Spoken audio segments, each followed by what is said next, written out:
121 नवाबगंज विधानसभा एवं अध्यक्ष पैनी नज़र सामाजिक संस्था एडवोकेट सुनीता गंगवार ने भदपुरा ब्लॉक क्षेत्र के कई ग्रामों का भ्रमण करते हुए व केजरीवाल का पहला 300 यूनिट बिजली व पुराने बिजली के बिल माफ योजना के गारंटी कार्ड जनता को दिए।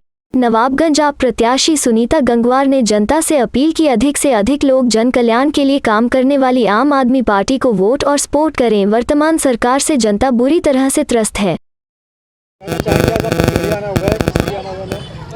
यहाँ पर जो आम आदमी पार्टी का बिजली 300 यूनिट बिजली फ्री देने का जो गारंटी कार्ड हमारे माननीय अरविंद केजरीवाल जी ने जारी किया है, उसी के लिए यहाँ पर ये कैंप लगाया गया है और यहाँ मेरी टीम पूरी काम कर रही है। 10 लोग करीब यहाँ काम कर रहे थे और यहाँ की जनता ने बहुत ही उत्साह के साथ इस बिजली गारंटी कार्ड को लेने के लिए यहाँ भीड़ लग गई है और लोग बड़े उत्साह के साथ इसको भरवा रहे हैं।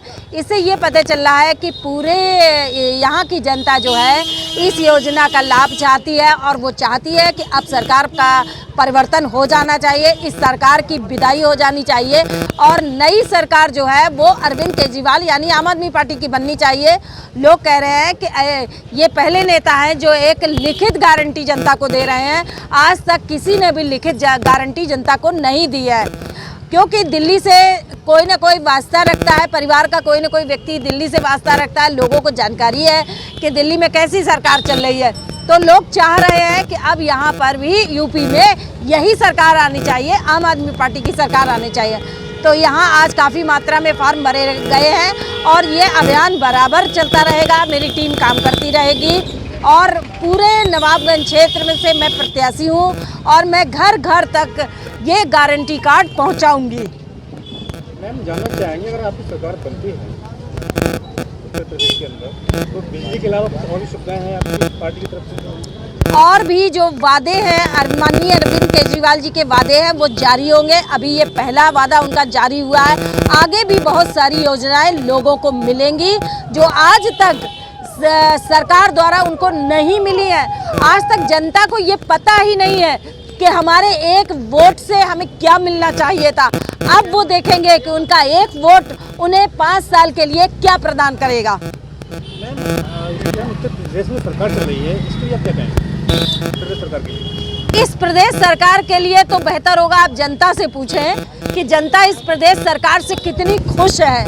इस प्रदेश की जो सरकार है, मुझे कोई एक बात बता दे कि इस सरकार में ये चीज़ अच्छी है। इस सरकार से पूरी जनता इतना उत्पीड़न हो चुका है, इतनी त्रस्त है कि यही चाहती है कि हर हाल में ये सरकार हटनी चाहिए। आप नवाबगंज विधानसभा से चुनाव जीतते हैं, अब आप विधायक बनते हैं, तो आप विकास के लिए आपकी पहली प्राथमिकता क्या होगी?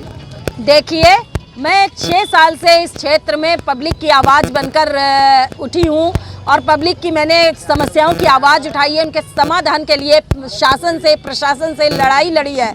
तो मेरी अपना भी क्षेत्रीय घोषणा पत्र अभी जारी होगा, मैं आप मीडिया वालों को दूंगी, पूरी जनता के बीच में दूंगी।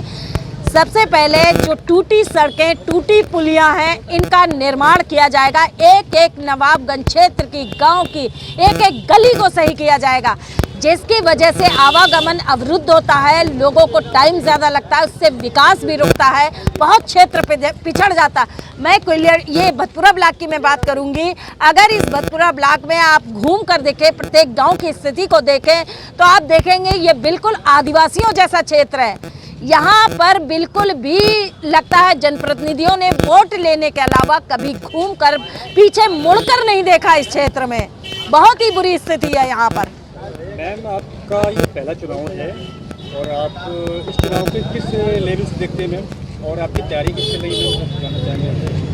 देखिए, मेरा पहला चुनाव है, लेकिन जनता मुझे बहुत पहले से अपने क्षेत्र में जानती है। मैं जनता से जुड़ी हुई रही हूँ और जनता की हर समस्या के लिए मैंने आवाज़ उठाई है। तो जनता इस बात को समझ रही है और जनता इस बात से अब मन बना रही है कि अब हमें ऐसे लोगों को नहीं चुनना चाहिए जो सिर्फ 5 साल में कुछ महीने पहले निकलते हैं, जब चुनाव का ऐलान हो जाता है तब वो अपने घरों से निकलते हैं और जनता के सामने हाथ जोड़कर वोट मांगते हैं। हमें फिर से बना दीजिए, हम आपके लिए बहुत काम करेंगे। जिन्हें 35-35, 40-40 साल बनाया है, जनता क्या उनसे उम्मीद कर सकती है? हाँ, जनता के सामने जब विकल्प नहीं होता है तो जनता की मजबूरी होती है कि उनमें से उन्हें चुनना ही पड़ेगा। लेकिन आज जनता के सामने एक ऐसा विकल्प है जिस पर जनता सोचने के लिए मजबूर है और जनता मन बना रही है कि हम अब की बार ऐसे विकल्प को चुनेंगे जो हमारे साथ हर वक्त खड़ा है।